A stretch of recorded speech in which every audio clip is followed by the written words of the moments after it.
All-time Ole Miss great Patrick Willis returned to his old Ole Miss stomping grounds on Thursday, holding an event at Back 9 on the Square sponsored by RiverLand Roofing.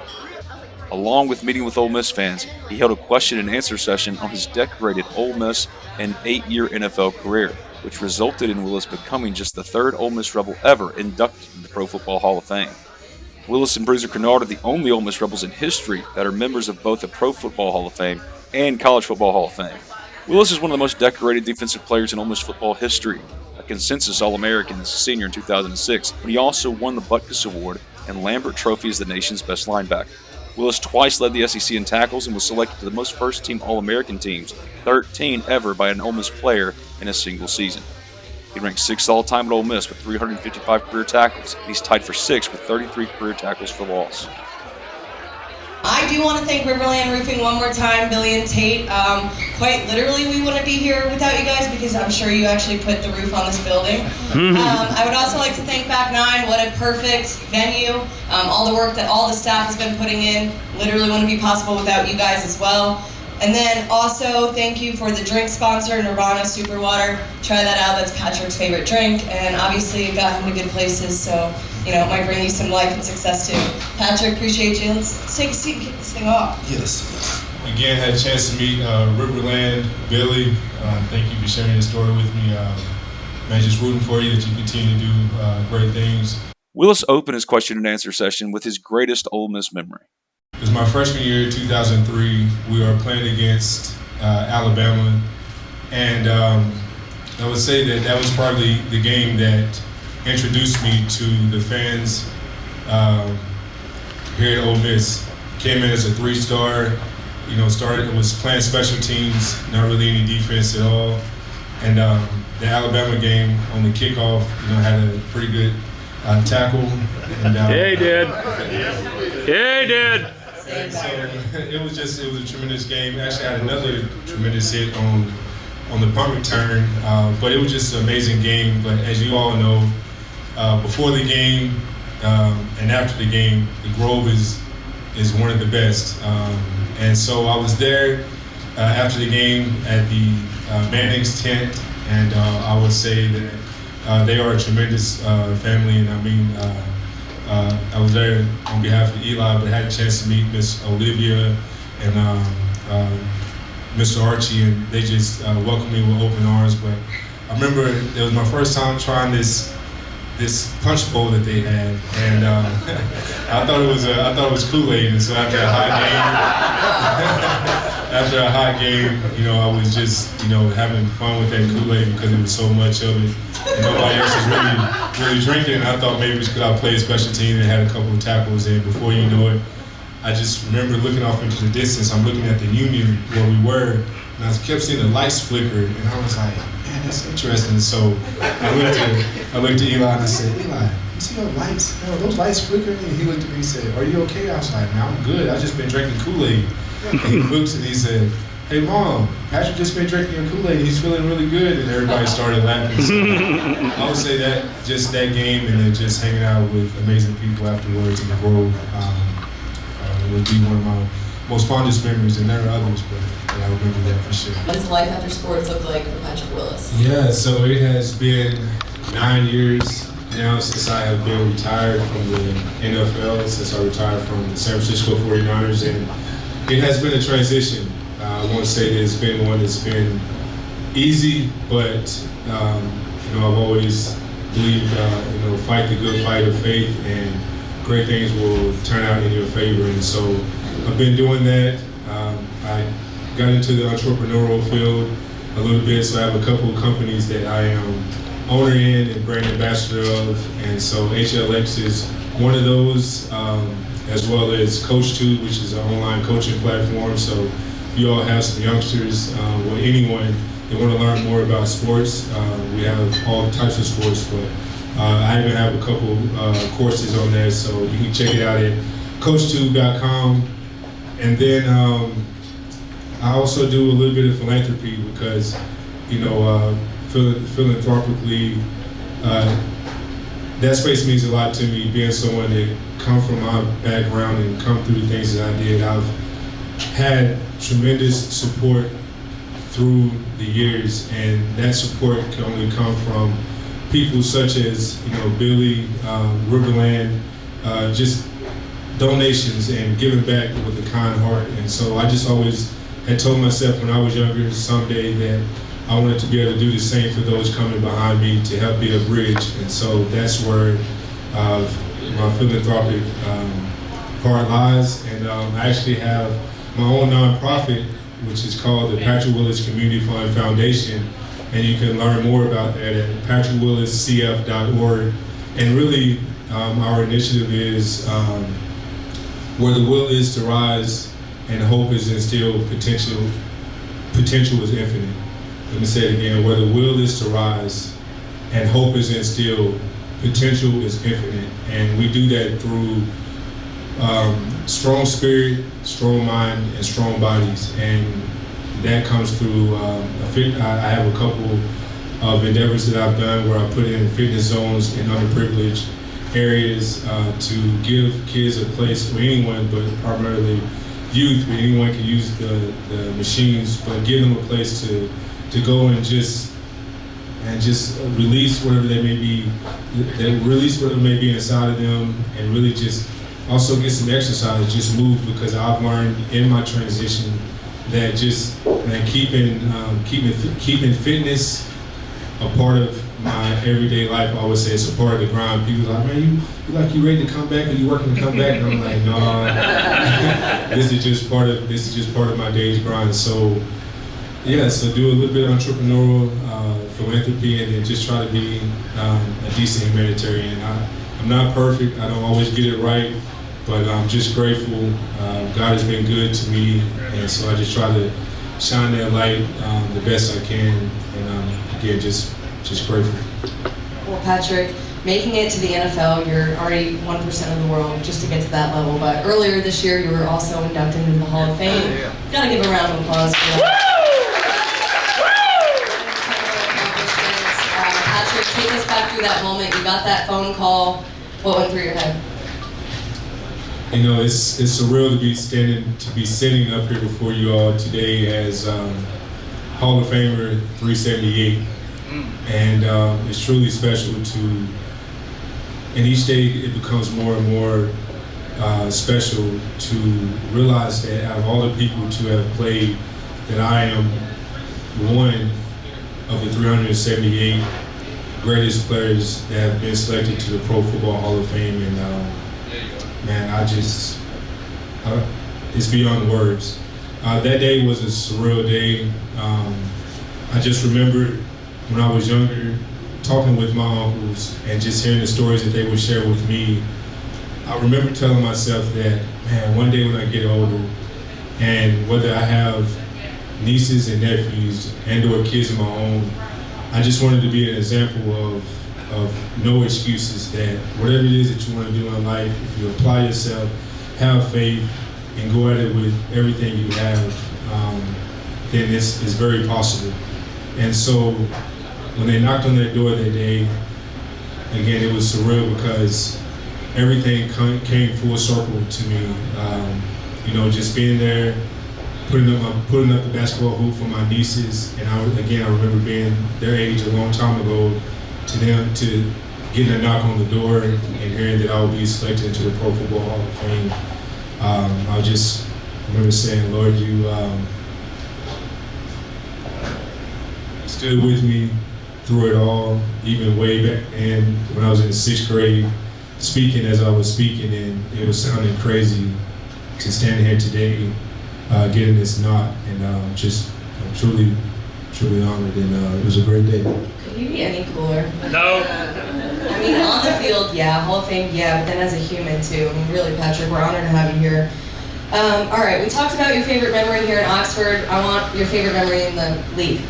My favorite memory in the league, I have a couple of those. It would probably be I'll tell you two real quick. It was my rookie year. We are playing against, it's a preseason game. I think we might be playing against Oakland.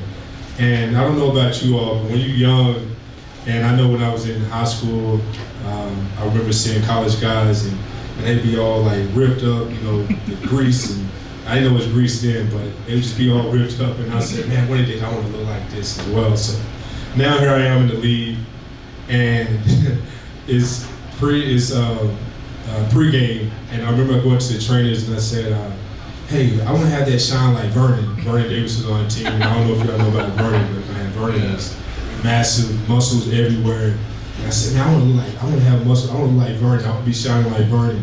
And our trainer said, hey, the shine is over on the table. So I walk over to the table and I'm looking around, and I don't know why, but I saw this cream that said tropical cream. Now, tropical in my head, I'm thinking, oh man, this is for the sun. Like, perfect. I get it and I start rubbing it on my arms. And I notice it starts drying up really fast. And I'm thinking, well, man, if it's anything like lotion, then when I get out here and I start sweating, you know, it's gonna pop, I'm gonna look big. Well, I'm out there and I start sweating. And I just noticed, I start feeling like some little burn, a tingling, and a little burning. And I'm like, man, this lotion, is this supposed to be doing this? And so before you know it, a few minutes went by and I just started feeling all this heat coming underneath my arms now. And I just remember going to the trainer and I'm like, hey, something's wrong. I think something's wrong. I think my whole body's on fire. He said, what's wrong with you? I don't see nothing. I was like, man, I'm on fire. Right then, so I run in right before we get ready to start the game, and I'm taking an alcohol bath. And needless to say, from that point on, I always made sure that I kept my own separate Vaseline so that I wouldn't make that mistake again. So that was one, and then my next favorite memory would be getting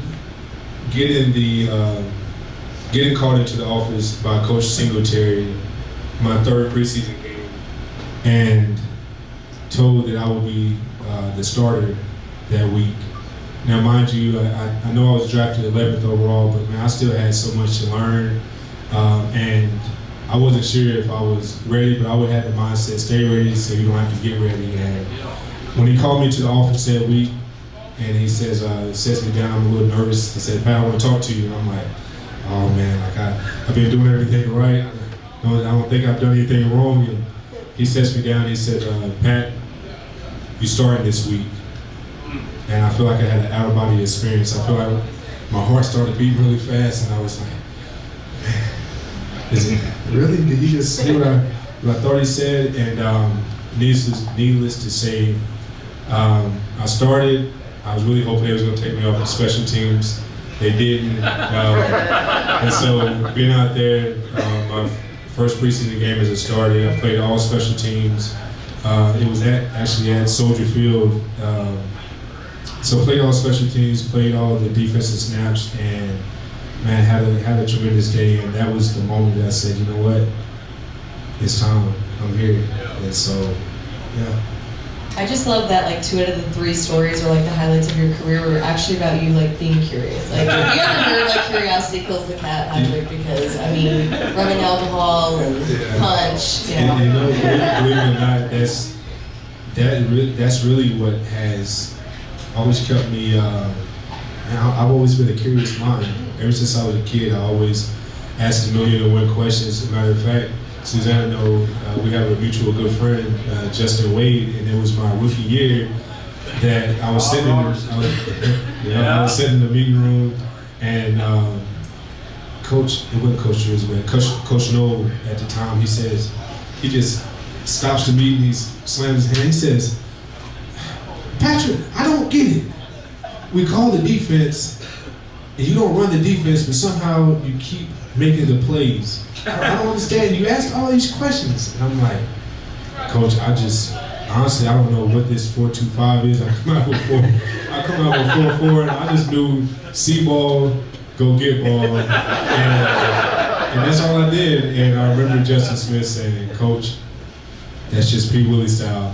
And honestly, they just kind of let me be, but I eventually began to understand and find my place. So. Well, it worked out, that's it. All right, Patrick, you recently partnered with HLX. For those of you that don't know, we just keep saying HLX. What is it? It's actually a brand monetization hub. So for all the ways, either a person, a creator, or we've been working a lot here, thanks to Billy, with student athletes really want to make money off of not only their name, image, and likeness, but their brand.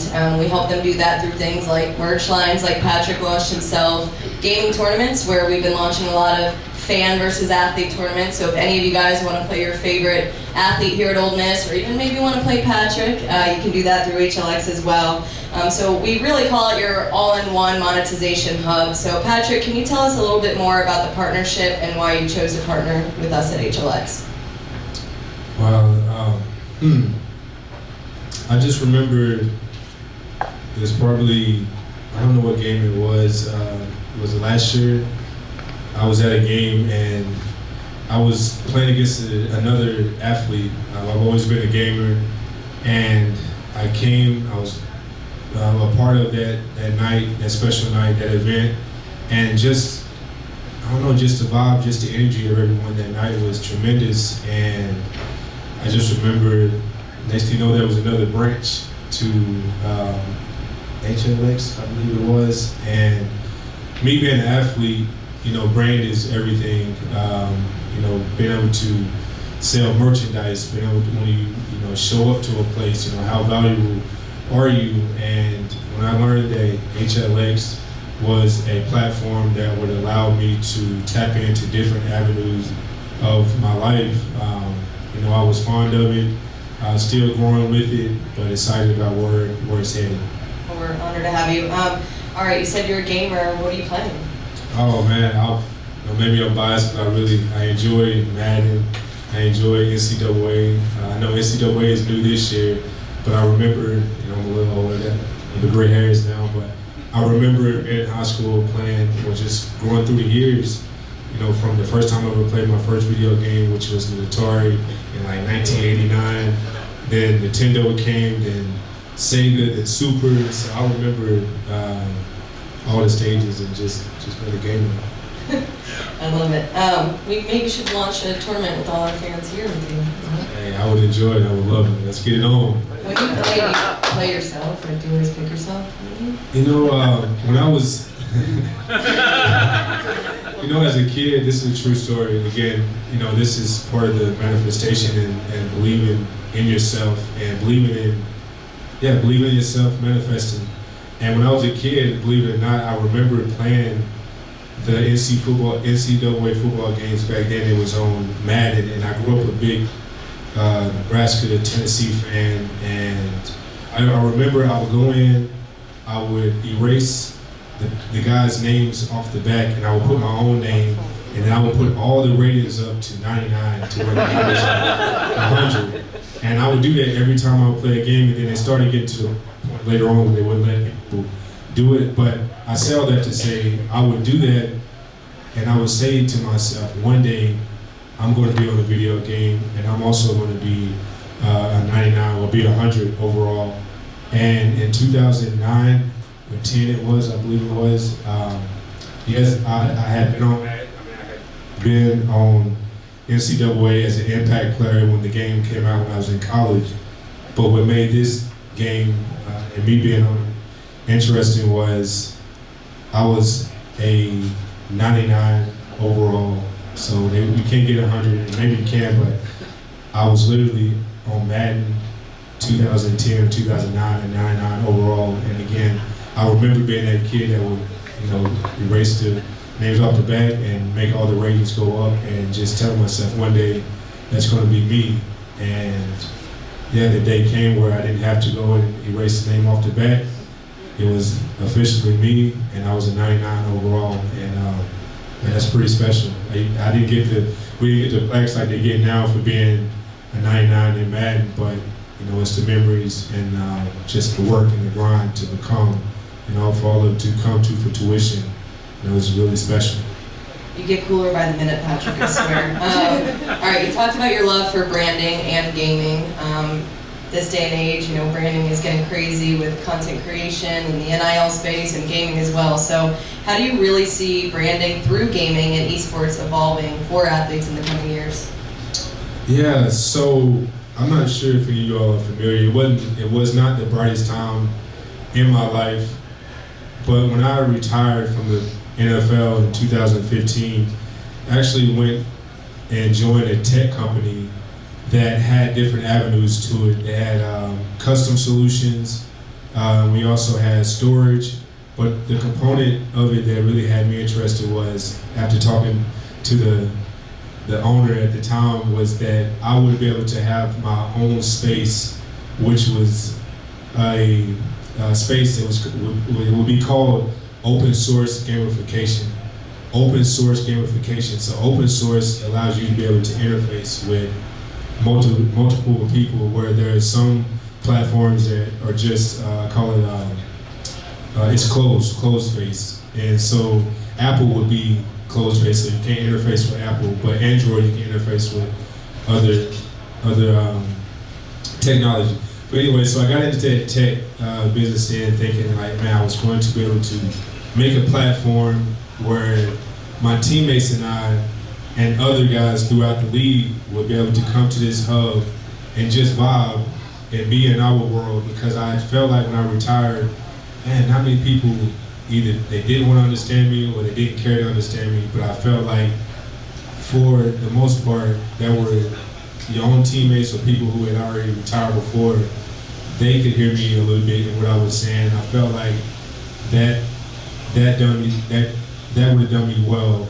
And so I wanted to create that kind of space for us. And so now in the whole gaming world, to see how what I was thinking in 2015, to see how it's now came to life, I'm like, wow, I was in that space, I was in that avenue. Unfortunately, had some hiccups, partnership-wise, that didn't work out. So it caused me to humble myself tremendously and learn. But here I am now, and I think I'm in the right space with the right platform to do exactly what it is that I would enjoy doing, which is gaming and having a space for like-minded individuals, whether you are an athlete and or a student or just a fan. So.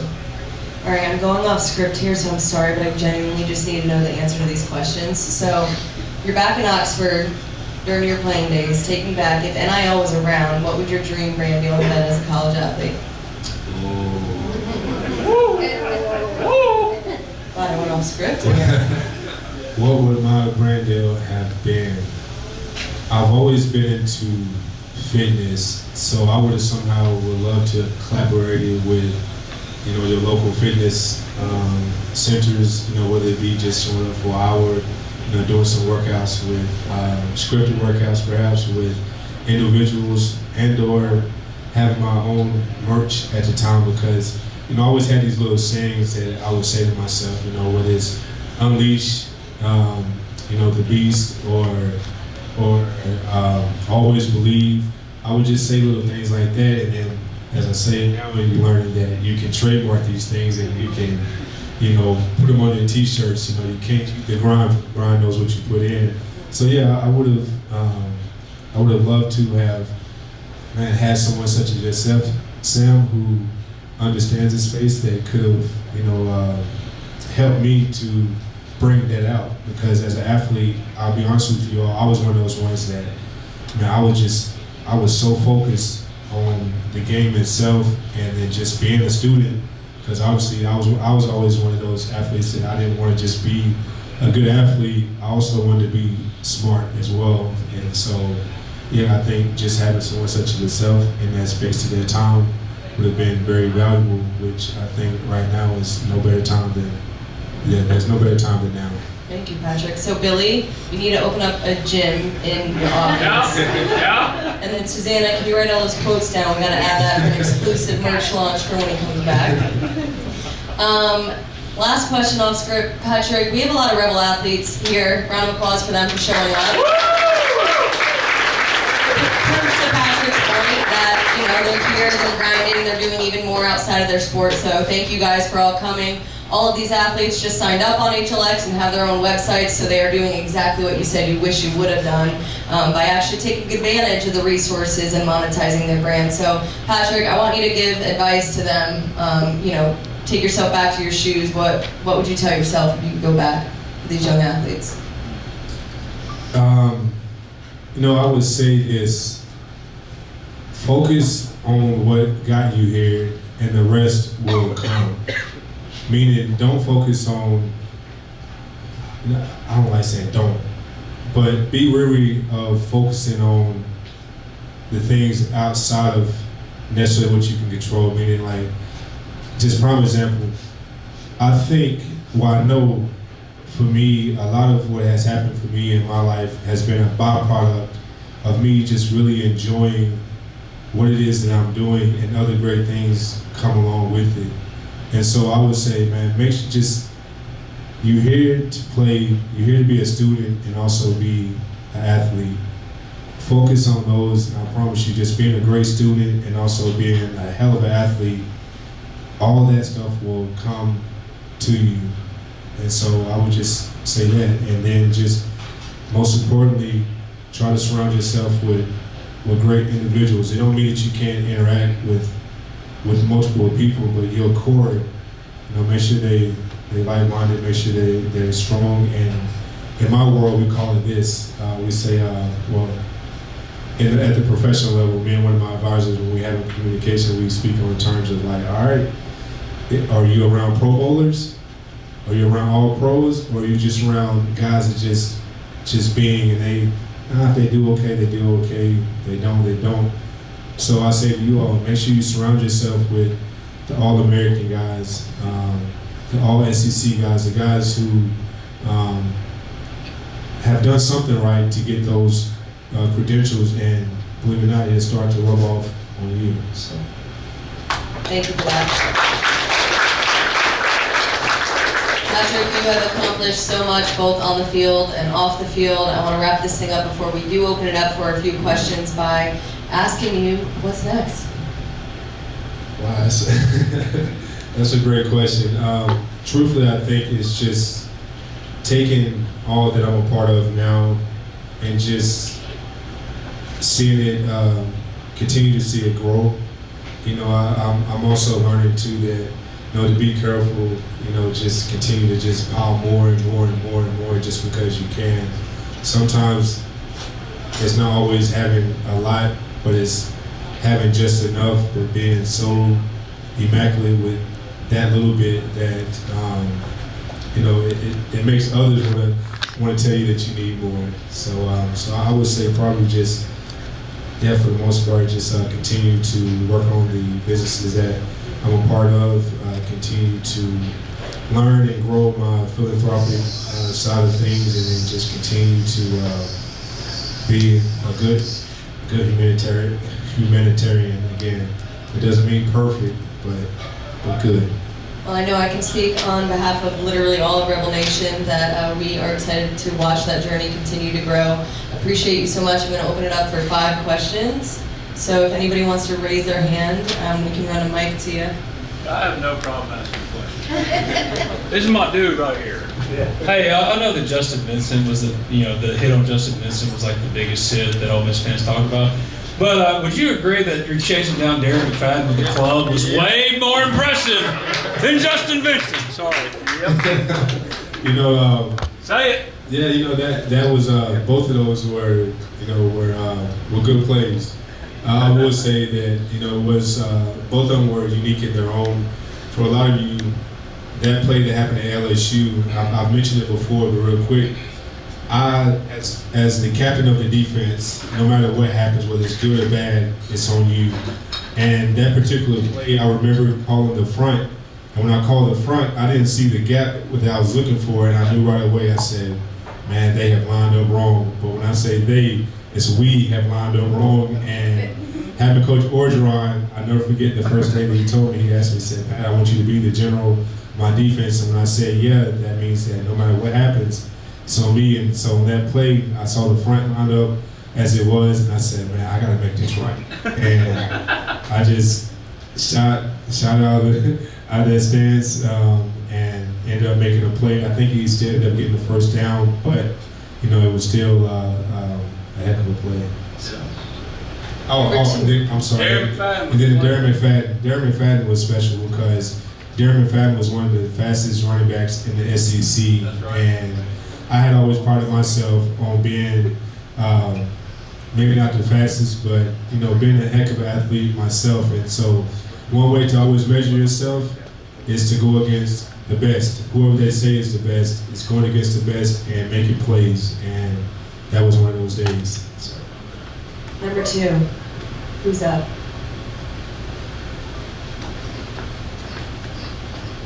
Sorry, moving past the broomstick. Patrick, I want to ask you real quick, for athletes that don't, play professional ball and they go from college, what's a few things you could say to kind of help them transition into the work world or corporate America, whatever it may be? Yeah, I was sharing with some of the guys earlier. I said one thing for sure is that the game will come to its end in the format of you being the athlete yourself. And so it's very important that you have something.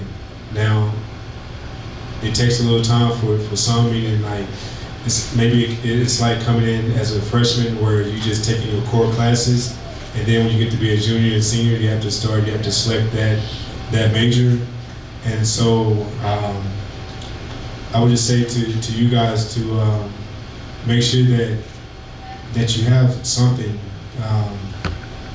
I won't say to fall back on, but that you have something that you care about. Again, I'm a firm believer that if you're doing what you care about and you're doing it with your heart, then the universe conspires and it begins to line up things with yourself. So it would just be to know that football will end for you as a physical, as you being an athlete, and that it's good to have some other things that you're interested in. So. Number 3. Come on. I'll ask a question. Let's go, Jared. Hey, Patrick. So I know that Ole Miss football is really special, and the Grove is very special, and getting to be a part of all that is a really special experience. But being back here now, 20 years later, I've always thought, coming also from another state, what makes Oxford and Ole Miss the most special is really the people. So being back here 20 years later, now after having played in the pros and made the Hall of Fame and done all these amazing things that have taken you to so many other places, what can you say about all the relationships that you've formed here at Ole Miss and in Oxford, and how they've manifested itself in your life as you continue to progress? Yeah, I would say that, man, they say the home is where the heart is.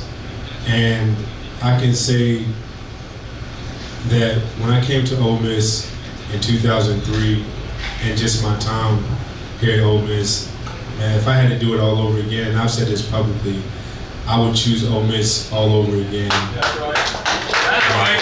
Truthfully, I really mean that for a multitude of reasons. And a big part of that is I really enjoyed my time being a student athlete at Ole Miss. But even more so, I enjoyed the relationships that I was able to make from my freshman year all the way to my senior year, and really just through the years and coming back and really just seeing, and it's amazing to see where some of the friends that you met then, where they were then, and then where they are now, to have seen them continue to grow and do amazing things, and me just smiling, thinking to myself, like, man, there's so much opportunity here in Oxford in a multitude of ways that it's truly a blessing. Now I wouldn't change it for the world. Again, I thank you all so much then as I do now, and I say there's no place like Oxford. I mean, I tell people often, when I first got here, Oxford was like a little town, but because I come from a small town, Oxford kind of felt like a city to me in 2003. And for those of you who have been here, throughout that time and way before, what Oxford looked like then. But I say to come here now, man, it's kind of, I smile the closer I get, because it feels like it has grown, and it's grown in all the right places. And so it's just a thrill to see it as such, because now I know that, man, if you like football, this is a school to come to, but the people are just as amazing. So Oxford is just It's like no other. All right, I am going to be an Indian giver. We're only going to do one more. I want you guys to have some time to be able to relax, enjoy back nine, and get to know Patrick a little bit and hang out. So, who is the lucky last person? Oh, sorry, guys. Before my question, I want to say I think you're the greatest Rebel ever. And I look forward to being in the stadium when they put 49 up with 38. It's overdue. But my question is, I mean, when you came to the end of your pro career, I know you would have loved to have played longer, but you had to make a decision to stop. Was the Hall of Fame in the back of your mind, or did you doubt whether you had done enough at that point? So was there any concern about that? That's a great question. At my press conference, the day that I was announcing my retirement, I actually had mentioned up there, I said, you know, I know a lot of people are saying, will say that I retired too early. But my question was to them was, you know, when was too late? And for me, you know, when I played this game, I played the game because I truly enjoyed playing the game of football. And I just remember telling myself, this is a conversation I had my rookie year. I said, when I no longer have the passion to give this game everything I have, to give my teammates, my coaches, this city, this organization, everything I have, then I'll step away from the game. But the tell would be my feet. And when that time came, I remember like it was yesterday. I feel like it just went by that fast, and I remember saying, Lord, like, not yet. But it was like the conversation, you can't lie to yourself. And I remember that conversation that said, when the time comes, you're gonna step away and you're gonna allow someone else to step in and feed their family and take care of their family as you've been able to do. And so to answer your question, I remember saying that if me having to stop at this time affects, you know, my Hall of Fame chances, then so be it. I was truly grateful to have come from where I come from, to be standing up there, to be all that I had done. So it was never that the NFL, it was never that the Pro Football Hall of Fame didn't mean anything to me. It was just psychologically I didn't want to get myself all wrapped up in it when I had seen so many others who I thought were tremendous players that, you know, hadn't got a sniffle or a vote or were not in, that I would, you know, do that to myself. So I wasn't sure. I just said what it was meant to be, it would be, and when that time came, I would be grateful for it. And I really wanted to see, and I said it then, I said I would rather see the old heads get in and get that love, because when you retire, you no longer have that jersey on, you become dust in the wind. And to see the old heads when they come around for reunions and different things, how they smile, how they just be filled with joy, I wanted to see.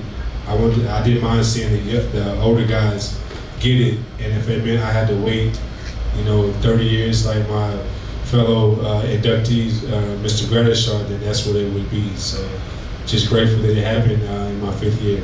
Eli, I just wanted to let you know that he's always watching. He heard about your favorite memory here in Oxford, and he wanted to let you know that the punch is called Planter's Punch. And next time we have here in Oxford, we're gonna have trash cans full of it. That was good. All right, one last round of applause for Patrick. One last thank you to RiverLand, Billy, Tate, everybody for making this happen. Back Nine, Nirvana. And thank you guys, and I think we have a little bit of time to hang out, so go Rebels.